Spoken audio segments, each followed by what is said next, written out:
Thank you so much. We will now move into our opening plenary session, which is focusing on child labor trafficking. And you all can just stay in this room. You don't have to switch out to a different Attendify session in order to participate. We have three incredible panelists joining us today in order to share about their experience and expertise and work related to child labor. Our first panelist is Suleman Masood. Suleman is a subject matter expert on domestic labor trafficking and male victimization. Since 2013, his advocacy experience has allowed him to work exclusively with state and federal government agencies and nonprofit organizations. Mr. Masood's expertise includes collaborating with victim service providers and task forces on advocating for ways to improve the quality of services for trafficking survivors. This work emphasizes the need to build partnerships with survivors to ensure that strategies and implementation influence a survivor-informed approach. Mr. Masood currently serves as Council Chair for the United States Advisory Council on Human Trafficking. Through his leadership, the Advisory Council provides recommendations on federal anti-trafficking policies to the President's Interagency Task Force to monitor and combat trafficking in persons. Welcome, Mr. Masood. Our next panelist is Mr. Terry Coonan. Professor Coonan is the founding executive director of the Florida State University Center for the Advancement of Human Rights and a practicing human rights and immigration attorney. The center provides pro bono legal assistance to victims of sex trafficking and labor trafficking, and works closely with state and federal law enforcement officials and prosecutors in providing victim assistance in the investigation and prosecution of trafficking cases. Welcome, Mr. Coonan. Finally, we have Sister Winifred Doherty. Sister Winifred is a Good Shepard sister from Ireland. She has been the NGO representative to the United Nations for the Sisters and Partners in Mission since 2008. She's a social worker by profession, graduating from University College in Cork, Ireland, and has worked in Ethiopia for 16 years, empowering girls and young women through education and microfinance programs. As the NGO representative at the United Nations, she collaborates with other NGOs in policy issues concerning poverty eradication, ending prostitution and human trafficking, ending violence against women and girls, and the promotion of the girl child. She's director of the Working Group on Girls, a core team member of the NGO Global Coalition for Social Protection Floors, and a member of various NGO committees in New York and globally, working on these issues of concern. Thank you so much, Sister Winifred, for joining us today. So let us begin with a question for Mr. Coonan. Can you please start by briefly sharing an overview of your current work and help us understand how children are being exploited and trafficked for labor in the United States? Certainly, Jennifer, and thank you. And thank you all for the opportunity to join with you today. I especially want to thank our Catholic sisters who educated me over the years in grade school, high school, and at the university level. I also want to thank Sister Linda Peters, who taught me how to throw a curveball and a knuckleball. Those were very important skills for me. I use them less as a human rights attorney now, but they're greatly appreciated. The work that I do now, I direct an interdisciplinary human rights center at Florida State University. We've just had our 20th anniversary. We're an advocacy-based group. Again, I work with students and faculty throughout our university. It includes our law school, our social work school, religious studies, also our film school, art therapy, music therapy. We proceed on the idea that human rights are too important to be left to just the lawyers of the world, so that we've gotten great help from professionals from throughout our university. We also work, again, we teach, we do research, but advocacy has been really the most important thing that we do. It's what informs our teaching and our research as well. we were first pulled into the area of human trafficking probably close to 18 years ago with a large sex trafficking case in South Florida. It was one of the first cases that victims had been sort of empowered to tell their stories. Much of the work that we have done since then, though, has involved labor trafficking, and especially labor trafficking of children, of which we've seen many, many cases that we've been involved in here. To give you a quick overview just of some of those cases, they're as diverse as the different sectors of our economy are here in Florida or throughout the United States. We've worked with a great many children, primarily foreign national, who were exploited in agriculture. That involved anything from tomato fields, orange groves, sugarcane. They have been exploited, and that's been a large group of our cases. But we've also worked with what we call domestic servitude victims. These are literally house slaves, almost always children, and many of them detained and exploited for as long as 9 or 10 years, brought here to the United States at a very young age and exploited in private homes. From a law enforcement perspective, those have been some of the most difficult cases for them to identify or to work, because those children, or at some point, oftentimes young women, rarely have the opportunity to leave the home where they're exploited. So we've seen a number of those cases. We've seen it in our fishing industries. We've seen it also in roofing. After a number of recent hurricanes here in Florida, it was children that were exploited in the roofing industry. Traffickers who actually brought them to Florida from out of state and put them into quite dangerous work situations without training, without protective gear. Many of them were earning about $1 an hour. They were sleeping on the ground, so that, again, especially vulnerable. Many of them were also what we now recognize as unaccompanied alien minors. Again, the very children that are crossing our borders, especially in the Southwest. And what we have seen is a sad trend of the government losing track of them, and that a great many of the victims we working with were supposed to be in a whole different part of the country, but had been brought here by a trafficker and exploited. We've seen children working in restaurants that we have worked with, and a newer trend, and it has involved US citizen children, has been the situation of children basically in traveling sales crews, oftentimes taken from one neighborhood to another city by a trafficker and exploited there either for begging door to door or selling magazines or candy. So that it's a newer area. We're seeing these cases actually nationwide, but they have come up in Florida here as well. So this has been, again, a signature issue really for us in terms of the advocacy we're doing for these children. Again, most of them foreign national children. Much of that work has led also to legislative and to policy work on their behalf. Talk a little bit later maybe about some of the legislative proposals that we have put forward in the Florida legislature to try to meet the needs of those children. I should finally say that Catholic social teachings have been the great model for us. Though we are a state university, it's the consistency and it's the breadth of Catholic social teachings that have been really the great model for us at our Human Rights Center, whether we're doing human trafficking work or human rights work in general. So again, great to be a part of a community today that both celebrates and exemplifies that work. Wonderful, thank you so much. Next to Sister Winifred, we just got a little picture of what that sort of looks like in the US with child labor trafficking. We know that this year there's been an international focus on ending child labor.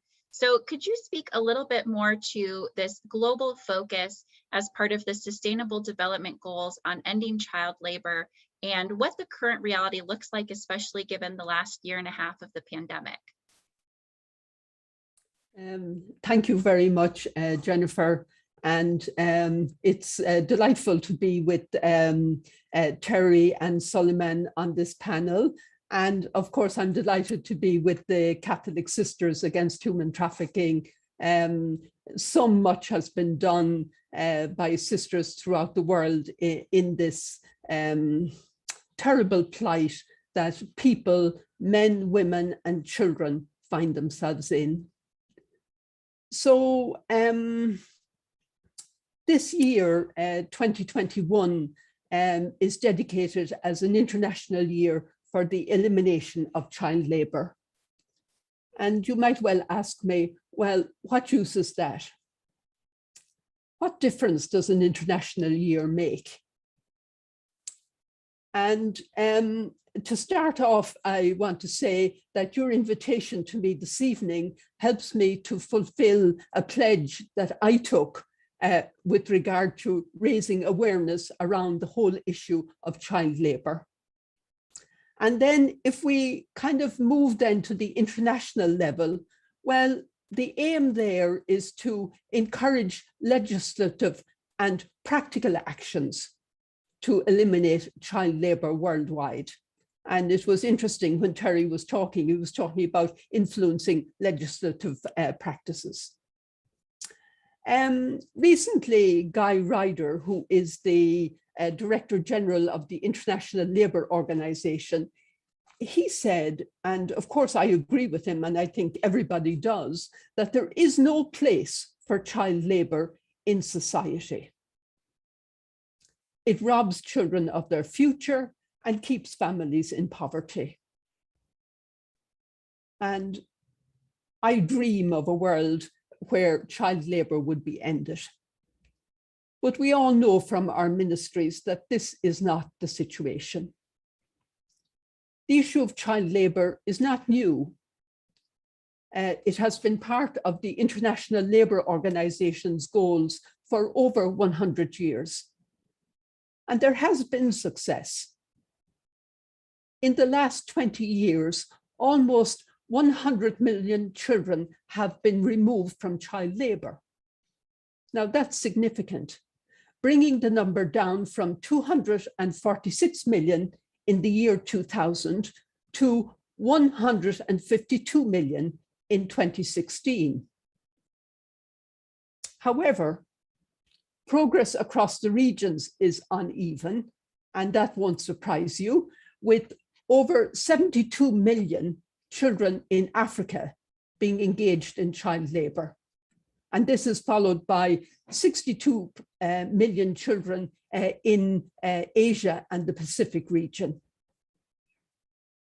And of all children in child labour, about 70% of them are in agriculture, mainly in subsistence and commercial farming and livestock herding. And almost half of all these children work in occupations and situations that are hazardous for their health and lives. And so, you know, we were living through days where I felt very optimistic that something wonderful was going to happen. We would see an end to child labour. But the success of the previous 20 years did lead to real optimism. And in 2015, with the setting of the Sustainable Development Goals agenda, and very specifically, Sustainable Goal 8, Target 7, said that we would end child labour by 2025. This was ahead of the full programme. The target read, take immediate and effective measures to eradicate forced labour and modern slavery and human trafficking, and secure the prohibition and elimination of the worst forms of child labour, including recruitment and the use of child soldiers, and by 2025, end child labour in all its forms. And the indicator of the target said that we would look to ratification and implementation of fundamental ILO labour standards and compliance in law and practice. The ILO, the International Labour Organization, is part of an alliance 8.7, which is a global partnership that aims to eradicate forced labour, modern slavery, human trafficking, and child labour around the world. And the alliance is actually propelling this international year, highlighting pathfinding countries. And 26 of them have been named and have come forward, leading the way to achieve 8.7. And I want to say that in the midst of all the development that has taken place, we are now hugely aware of the impact of COVID and how there is a reversal of everything that has happened, and that now numbers are increasing in child labor, poverty is increasing, and so there's a whole reversal of all that we had dreamed of. And in some senses, we're back to the beginning again. So I will stop there. I will share in the chat for you some links that might help you to explore a bit more around what I have said. Thank you. Thank you, Jennifer. That's great, Sister Winifred. Thank you so much. And I know our organization as well, made a pledge this year to be part of that education and raising awareness. And so we have been trying to do that throughout our programs and advocacy work this year. So we're grateful to have you all help us to continue learning more and seeing how we can get involved. Next, for Mr. Masood. What would you like to share with those who are listening in today about the reality of child labor trafficking, either from your own experience or, the many survivors that you've worked with over the years as well? Well, first off, thank you, Jennifer, and thank you to the U.S. Catholic Sisters Against Human Trafficking for inviting me. It really is an honor to be here, to be able to share my expertise, share the expertise shared among my colleagues over the years. And to answer the question on the reality that we're facing here in the United States, I think the one takeaway that we need to understand when we're coming together, we're meeting and we're learning about child labor trafficking, and we're learning about human trafficking as a whole, is that this is a crime. This is an activity that unfortunately will continue to evolve, right? As we as a coalition, as we as community members, as brothers and sisters continue to get educated on the topic and continue to find ways to provide inclusive services for those victims and their families. And as law enforcement and as government entities try to find and create protocol on how to hold traffickers accountable, those traffickers will continue to find ways to evolve in their crimes, right? As we have seen as Sister Gabriella, as Mr. Coonan, and also as Sister Doherty have pointed out, right? Over the last 2 decades in itself, trafficking as a whole has looked different and will continue to look different. So the first point I'd like to share is that we need to understand that in terms of the information that's currently being shared out around what child labor trafficking is, how we can provide a responsive service for both young boys and young girls, and understanding what labor trafficking is for their families. This should only serve as a snapshot as to what we are looking at here.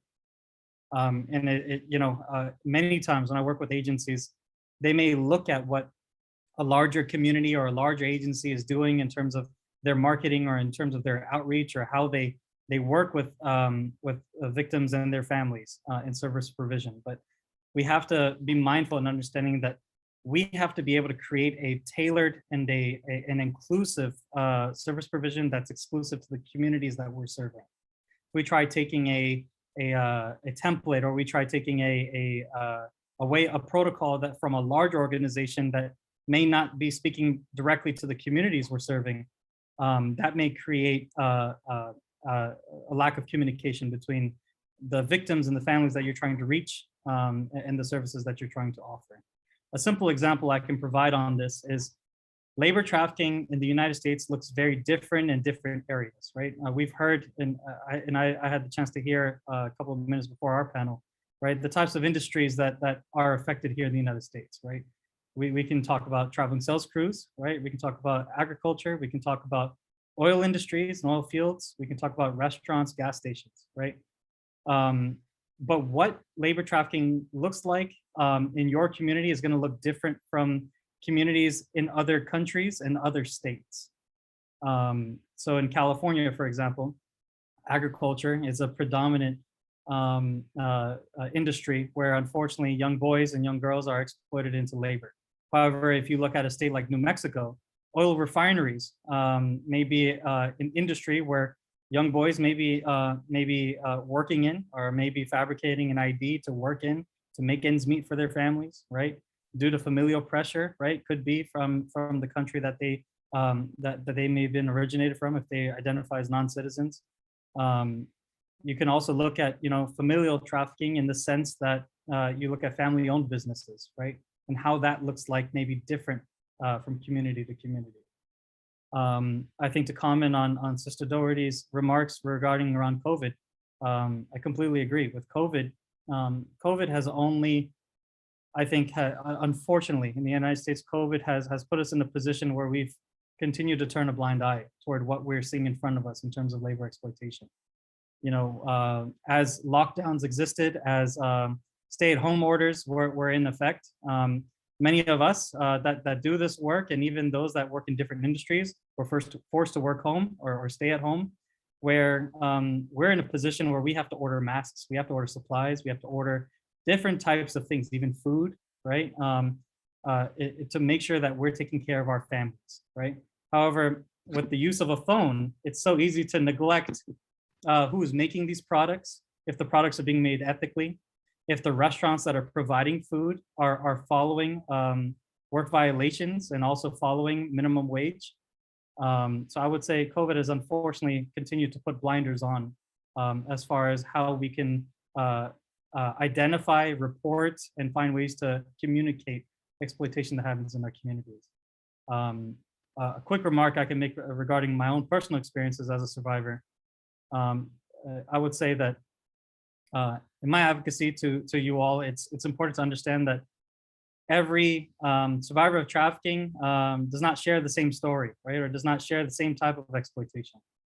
For me personally, I was born and raised in the United States. I had citizenship, and for the trafficker that unfortunately that I was victimized by, the trafficker, I saw that citizenship, the right to passport, identity, the driver's license, the social security card I had, were strong commodities for me to go out and get jobs, customer service related jobs, where I'm working in regular jobs that require W-9s, and I'm also working in jobs that are under the table, or I'm working multiple hours in a day, holding 3 to 4 jobs at a time, and providing that paycheck to that trafficker for every hour that I worked, right?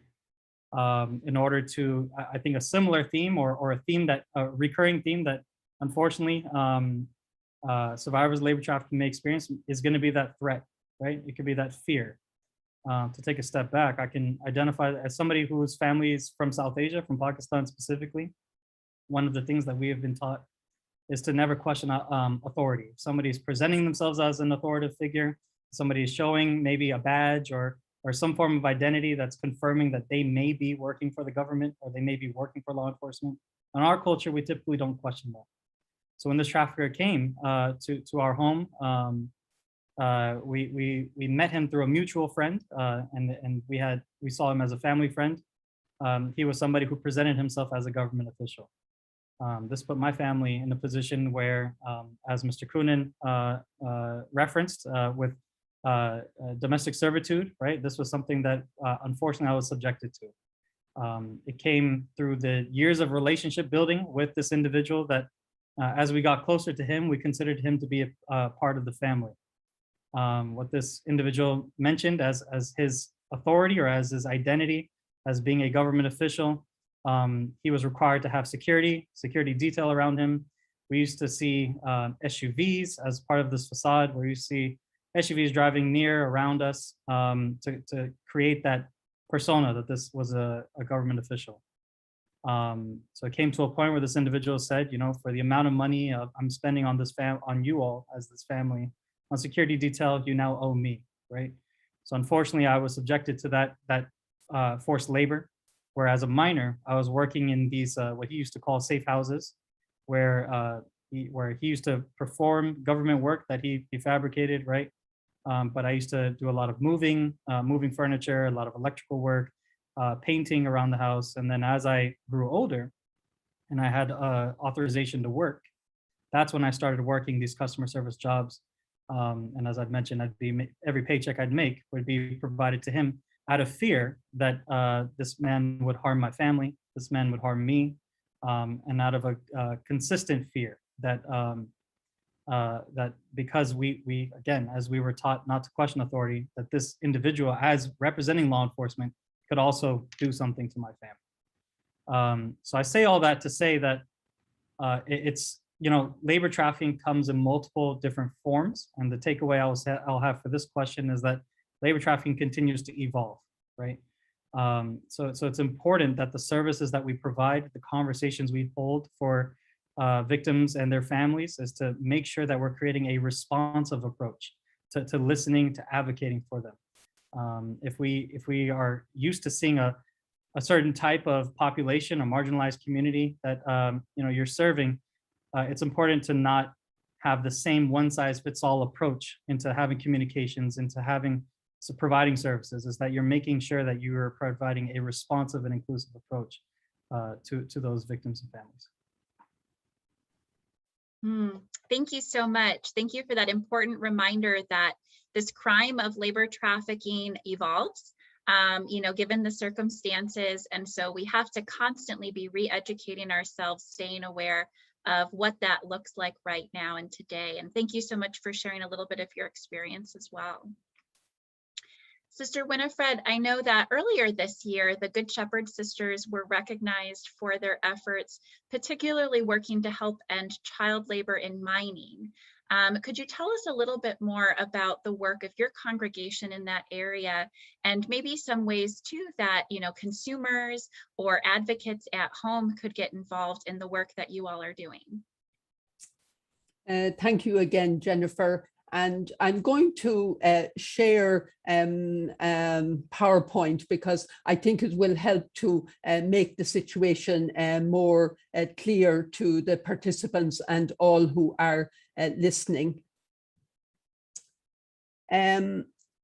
So a feature, I think, of this program, let me put it here, a feature of the program, I think, has been the collaboration of government together with UNICEF and the ILO and the mining companies. So just keep that in mind as I move through the slides. More than 2 million Congolese rely on artisanal and small-scale mining for their livelihoods. And they in turn support about 5 times as many people.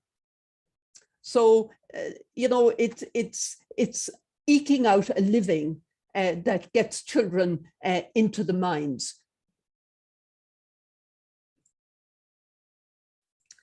So the sisters asked and answered, what have we learned in 8 years? And we have been there longer than the 8 years, but the formality of the program, I think, has been over the past 8 years.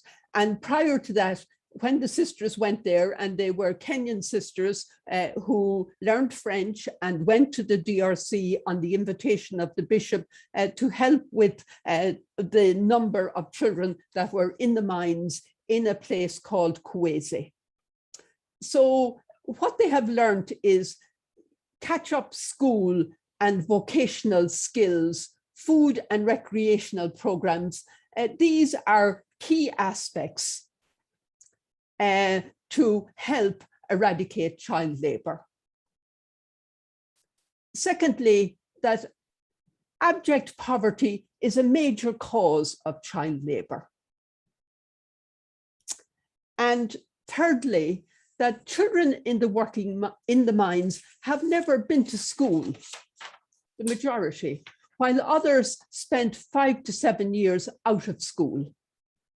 So we need a gradual and progressive approach towards education so that they can move back into formal learning programs. And the sisters, when they went there first, and they spent over 2 years, they were known as the walking sisters. And a researcher later on pointed out that the bonding that happened with the people through just being with the people, listening, seeing, reflecting on all that was happening, and inviting the people to start to think, how could things be better? This is how the program began and developed.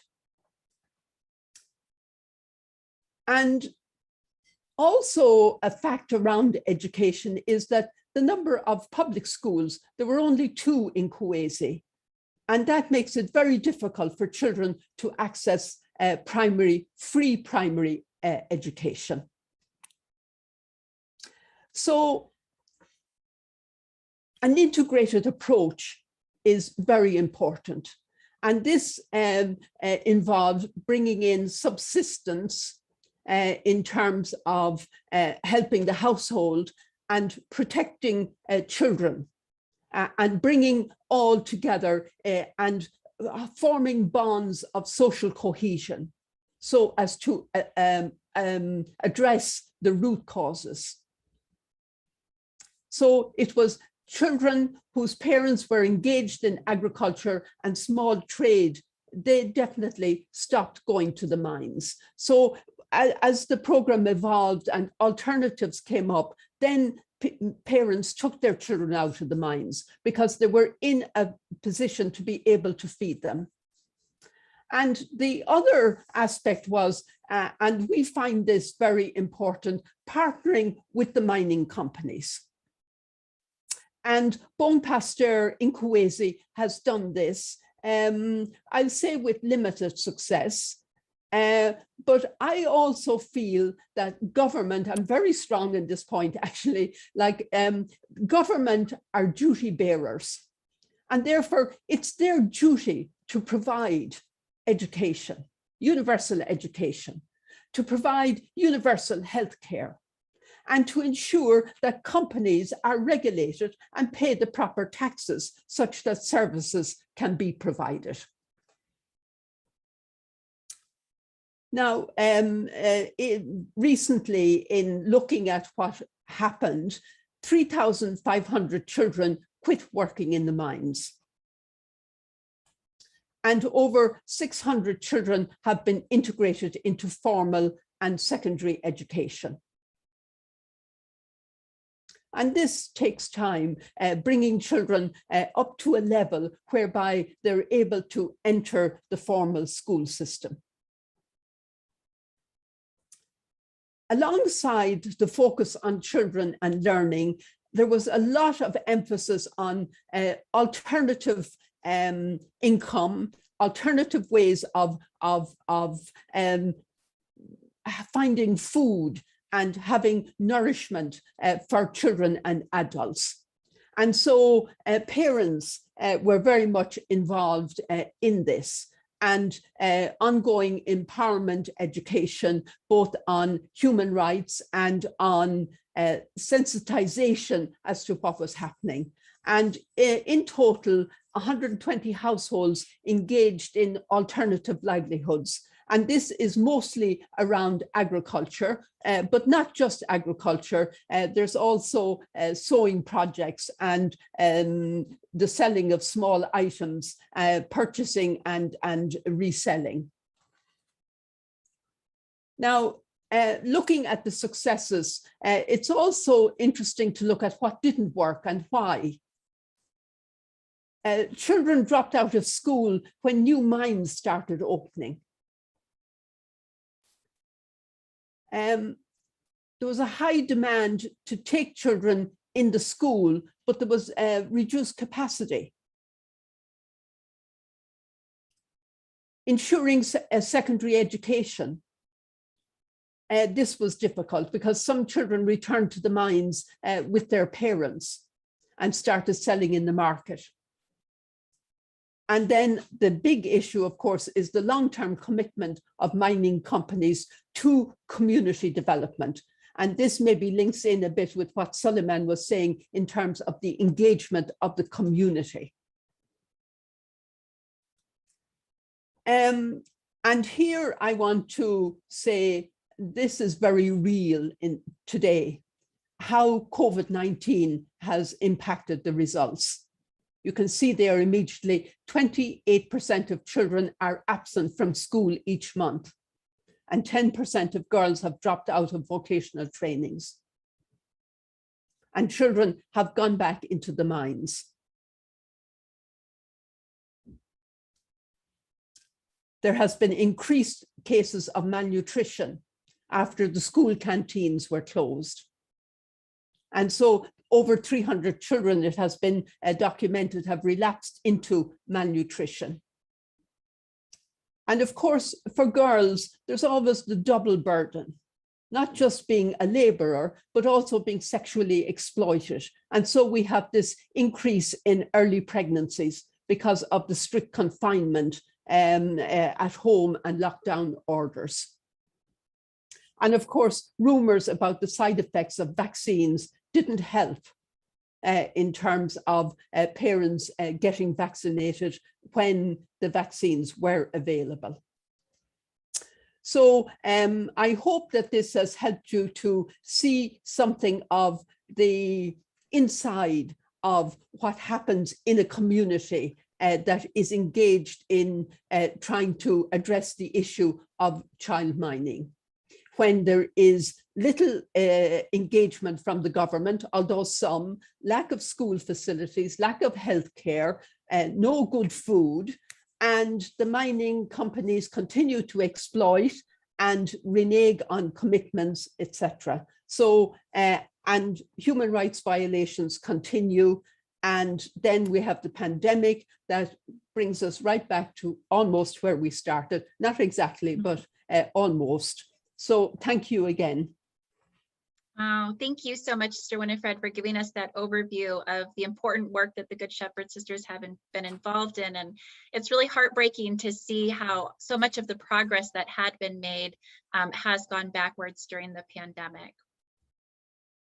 Mr. Coonan, I'm wondering if you could share with us a little bit more about some of the current advocacy work that you're involved in, and if there are any ways, for those who are listening and participating in this conference to get involved and help support some of the legislation that you're working on. Well, sure. One of the challenges that we face, and Mr. Masood reflected on this too, that it's often an ambiance or a context of fear that our victims, our survivors are contending with, and that when we work with law enforcement, they're still looking for a gun held to someone's head, someone chained to a bed. We have to work with them more on what we call the invisible chains of human trafficking, and that's especially true in a number of these children's cases as well. We face some pretty significant legal issues in trying to get at labor trafficking in general, but that child trafficking in particular. Unlike sex trafficking, we don't privilege childhood under US law when it comes to labor trafficking. And by that, I mean that if a child under 18 is encountered in the world of commercial sex, by definition, they're defined as being a sex trafficking victim. The same is not true for children that are being found in labor. That, again, and it's a host of reasons, but in part it's because there are certain situations where children are allowed to work. Now, the ILO appropriately distinguishes between child labor, which is inherently exploitative, and child work, which can be legal in some situations. That's a challenge I have working with legislators in particular, that they, their first reaction is, well, of course, children can work, can't they? And are you telling me that children can't be required by their parents to do their chores, or they can't work in a family business, or elsewhere if the law says that they can? And I said, yeah, and this is where it's perhaps more complex. We have to have legislative solutions that do wrap themselves around the facts that children are exploited. Children are exploited, and we're not talking about families that you can't require your children to do chores, or that children cannot work legally in some situations. But what our child victims still have to prove up under federal and under most state laws is that force, fraud, or coercion has been used against them. That's the federal standard for adults, typically, for any kind of human trafficking. And child labor trafficking victims have to prove up the same thing. The challenge that we've seen from the advocacy that we've done on the ground for a number of years is that a great deal of the exploitation that children face would not be able to be proven up by a prosecutor as physical force, fraud, or even psychological coercion, though those can certainly be there. More often it's a relationship. And Mr. Masood mentioned this perfectly, that it was a friend of the family, as it were, someone that, commands respect, someone that commands even the sense of reliability, they can be trusted. So many of the children that we're working with that are literally victims of child exploitation in the labor fields, it hasn't been a gun held to their heads. It hasn't necessarily been daily threats against them, though we've seen those, but it's been a relationship that oftentimes the person that they call their tia or their tio, it's not really their aunt or uncle, it's just an adult that has sort of taken custody of them. It's someone that they trust. It's often somebody that they depend on as well. And this is one of the gaps that we're really seeing, that both law enforcement and our prosecutors don't have the legal tools that they need right now. One of the things that we have proposed for our Florida legislature is that they look at a bill, we've submitted it for consideration, that would actually rely on something out of international law. It's our international law on human trafficking that in many ways is superior to our US law. And that's because it recognizes that it's not just force, fraud, or coercion, but it can be exploitation of a position of vulnerability or a position of power. And that is so often the dynamic that we're seeing children being exploited in. It's not yet recognized under US law or under most states' laws. So that's one of the areas that we're pushing hard on. I should say that the other real challenge that we find as advocates, though, are that it's the dealing with the actual personal sort of relationships or the personal situations of many of the children that we're actually trying to assist. And by that, I mean that one of the first ones is that a number of them want to work. And I think especially of a number of the foreign national children that we've met, especially young men, young teenagers, 10, 11, 12, 13 years old, who have come across the border in recent years.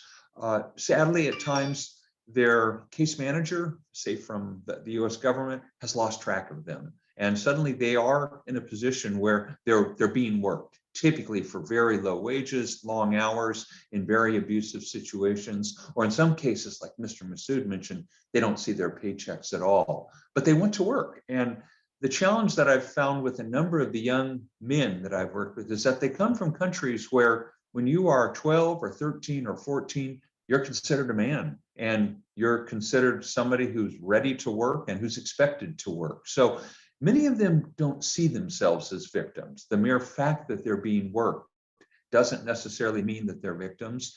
Many of them are also sending money home. One more reason that they don't want to have to be quote unquote rescued.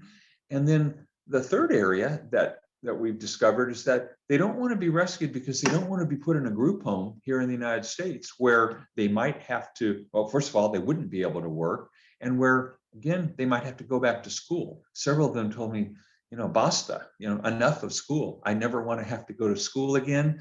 One of the 15-year-olds that I worked with, who, again, this was the one being exploited on those roofs, sleeping on the ground, not being paid. But what he did like was that he could drink beer almost every night with other members of the work crew. And it was very difficult to basically explain to him, you're being exploited. And this man, this trafficker is making money off of you. But the trafficker knew enough to give him a beer every night. So these were some of the challenges that we actually deal with. That and the fact that, again, there's this expectation in many cultures, including our own, that children will work, children will pitch in, and that therefore the laws that we propose have to sort of take into consideration what are some of the attitudes that a number of the young victims themselves will actually bring to us as well. The last thing, though, and again, I thought Mr. Masood captured this perfectly, what US law has captured well, increasingly, and we're doing a lot of trainings of judges and law enforcement on this, is the notion of the context of fear, and that good courts and good prosecutors are now recognizing that that fear can be a cumulative effect. It's not necessarily, like I said, always having a gun held to your head or being beaten every morning, but it's this fear that something will happen to your family or that you will be taken away from this familiar relationship, even though it's abusive. It's what you know. So that the cumulative effects of fear are things that both our law and our law enforcement and our prosecutors also, I think, need more training on. And it's only once we get better laws and a better understanding also of trauma. Trauma is, I think, far more complex than most of us were raised to understand, especially those of us in the law field who were not trained on trauma. And that the victims that we're seeing, the young people in particular, have suffered multiple layers of trauma, sometimes intergenerational situations that they have left to come here to the United States can be highly traumatic, so that we also still need to do a better job understanding. And that won't come from the world of the law. It will come from social workers, from therapists, and so very important that they be at the table when we're trying to deal with this issue. Thank you so much. Mr. Masood, could you share a little bit more with us about your work at the government level with the U.S. Advisory Council on Human Trafficking? What are some of the conversations and actions that are being implemented at that level to try and help address and prevent child labor trafficking? Sure, yeah. So to make sure we're all on the same page, I'll just give a little bit of background information on who the council is, what the council is comprised of, and what our mandate is. So pursuant to the requirements of the Justice for Victims Act, this council, the United States Advisory Council on Human Trafficking, is comprised of survivor leaders who bring their expertise and experience to advise and provide recommendations to the President's Interagency Task Force, and also their senior policy operating groups. So among the council, there's 11 of us, including myself, who are appointed on a rolling basis until January of 2021, where we all come from different backgrounds, different lived experiences, but our mission is and I will say the theme for this year's council is the need for accountability. Accountability seemed to be a common theme I'm hearing today. And I will say that that's something that we are committed to throughout our term here. Accountability relies and exists within, and in our capacity is speaking to the executive branch, providing recommendations to the interagencies task forces that exist and are comprised of the executive branch. We can't propose laws, we cannot interpret laws, but what we can do is provide recommendations for agencies such as the FBI, Department of Homeland Security, Office for Victims of Crime, Department of Labor, so on and so forth, to find ways to hold them accountable in their protocols and procedures and to gently guide them and gently push them to find ways to improve their services, improve their relationship building with survivor leaders, and to really find meaningful solutions, you know. I would say for this council specifically, as I have the honor and privilege of serving as council chair, our initiative this year was divided amongst two subcommittees. One was the Administration of Justice subcommittee and also the Underserved Population subcommittee.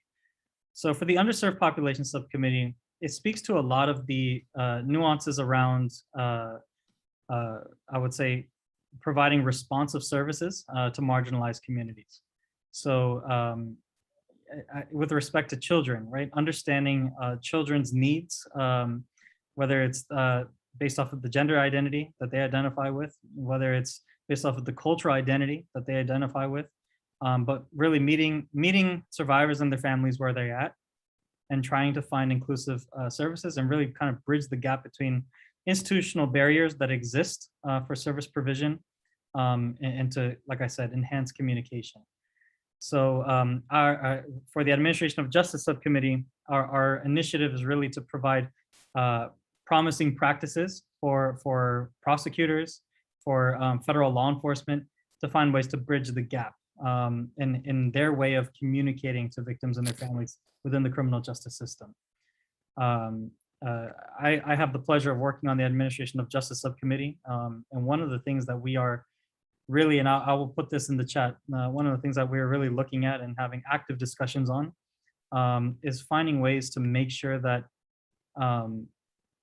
the victim and law enforcement relationship is not a transactional one, where it's, I need to get cooperation from this victim to be a witness and to put them on the stand, re-traumatize them, have them go through their story, and then have opposing counsel come in and have a cross-examination to further re-traumatize them. And then that victim gets what we call justice, right?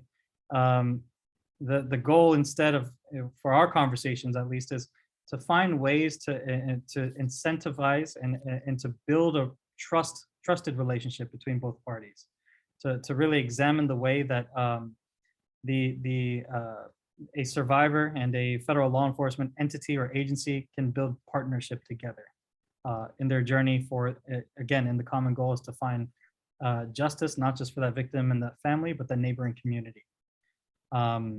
So one aspect that we're referencing that we need to reinforce and to make sure that agencies understand the need, and even those that receive federal funding, those local state level agencies, or even the federally funded agencies that exist within the states, is the need to reinforce the Victim Bill of Rights. So the Victim Bill of Rights, and I can put this in the chat here. This was an act that was passed, and it was created back in 1990. So we're looking at 3 decades ago. But it's a very short document that's really just speaking to what needs victims are entitled to when it comes to federal law enforcement and federal justice proceedings, right? So a simple example could be the right to restitution, the right to notification of their crime or notification of their case, the right to provide a victim impact statement, so on and so forth. There have been many states, I believe Florida including, that have also adapted and have created their own Victim Bill of Rights exclusive to the state laws that exist. And our goal really is to make sure, because I can say for myself, from personal experience, when myself and my family made the decision to come forth to law enforcement, obviously it's as I mentioned, very scary thing, right? It's not something that we have a common bond with law enforcement, never interacted with law enforcement in the past, right? But to come forth and to start those proceedings and to hold this trafficker accountable and to arrest him and later go through the indictment process and later go through, those court hearings, right? We had a severe need to know what was going on, right? I mean, the most basic right of having right to notification of whether this individual was arrested, whether this individual was indicted, we didn't have that knowledge initially, right? Later on, having a right to restitution, right? As the justice proceeding went on, that was something that we had to learn on our own, right? Where instead, for those agencies that are developed here and that their purpose is to serve and protect our country, our community, right? It's making sure that they also understand that they need to provide these rights and make sure that victims and their families understand the rights that they have, right? The same can be said about worker rights, right? For children, right? For youth, not understanding what rights they have as far as overtime, as far as minimum wage, as far as worker safety. I know we've mentioned COVID before, thinking about personal protective equipment, making sure that those basic rights are met and that those rights, they're entitled to those rights by law, right? It's making sure, as far as our role on the council is reinforcing the need to communicate these, reinforcing the need to hold agencies accountable in terms of their service delivery and in terms of the way that they communicate. They further communicate through, federal law enforcement down to those families and the greater community, that they understand that victims and their families, they're not going to have access to their information, especially if they whether they identify as citizens, non-citizens, right? The information, as anybody can say, well, why don't you Google it? But that's even that in itself is a barrier to access, right? Making, and I would say the biggest barrier that I think this council and previous councils continue to try to address is making sure that federal government, and as it trickles down to local agencies, understand that they must notify victims and their families of what's going on and must provide them that active resource. We cannot assume that victims and their families become their own victim advocates, right? That's another layer of a burden that's placed on those victims and their families. And our goal here on the council is to bring that to light and continue to educate our federal law enforcement partners.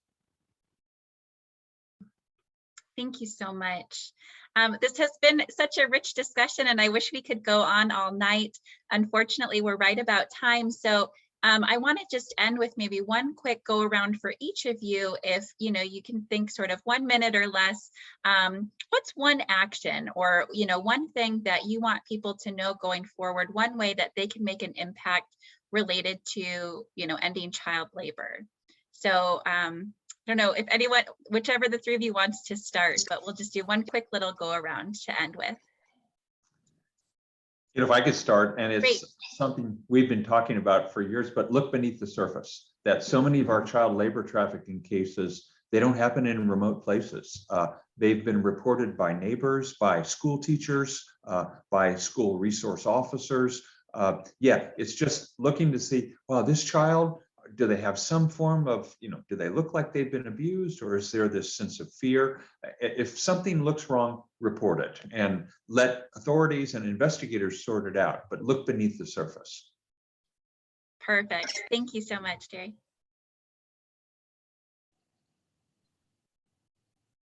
Winifred? I would add to that, I was just getting myself unmuted. I would add to that how important it is to know what we're buying, to know what is in it and where it came from, the source, and to be able to track that from the source right to the shop in which you buy it, and then to track, was child labor used in it? But not just child labor, it has to do with decent wages. It has to do with workers being able to unionize and express what they want. And it has to do with the whole issue of ethics and ethical buying and ethical investment. And maybe many of the religious here are part of investing, and we do have the investor advocates to help us with regard to investing, and therefore making our statements on the floor of shareholder meetings is another way to address this whole issue. Thank you. Absolutely. Thank you so much. Mr. Masood? I'm trying to find a way to condense it, but I will say, I think the simple way I can say and phrase it is, child labor trafficking is not a government issue. It's not a law enforcement issue. It's a humanity issue. It's a public health issue. It's a public health crisis. It's something that, regardless, and this is why I'm thankful to be a part of these types of meetings, right? Is that no matter what background we come from, no matter what industry we come from, right, we have to ask ourselves these questions. We need to continue to have dialogues to make sure that our individual communities are being protected, and that if there are victims in our communities, we're finding ways to empower them, we're finding ways to get them the services that they need. And most importantly, we're making sure that those families feel protected and honored. We're not going to be able to, and this is my purview, we're not going to be able to eradicate or eliminate labor trafficking altogether, but what we can do is we can take an active responsibility for our individual communities that we come from and that we serve. Thank you so much. Well, thank you again to all three of you for the incredible wealth of information that you shared with us today. As a reminder for all of our participants, this was recorded. And so, I know there was a lot of information shared. If you want to go back and sit with it some more later, recordings of these will be available for everybody at the end of the conference. With that, we will close out our opening plenary, and I encourage you to check out the next 2 rounds of breakout sessions that will be held the rest of this afternoon. You can access those through the Attendify platform, and I know there was some trouble viewing this through the Attendify platform. So to help prevent that for the next couple breakout sessions, we'll post the direct link through Zoom for all of those sessions as well. So if you do have any trouble getting in through Attendify, you can just join directly through the Zoom link that we'll post in the chats for each of those sessions as well. So thank you all for your time, and I look forward to enjoying the rest of the conference with everyone.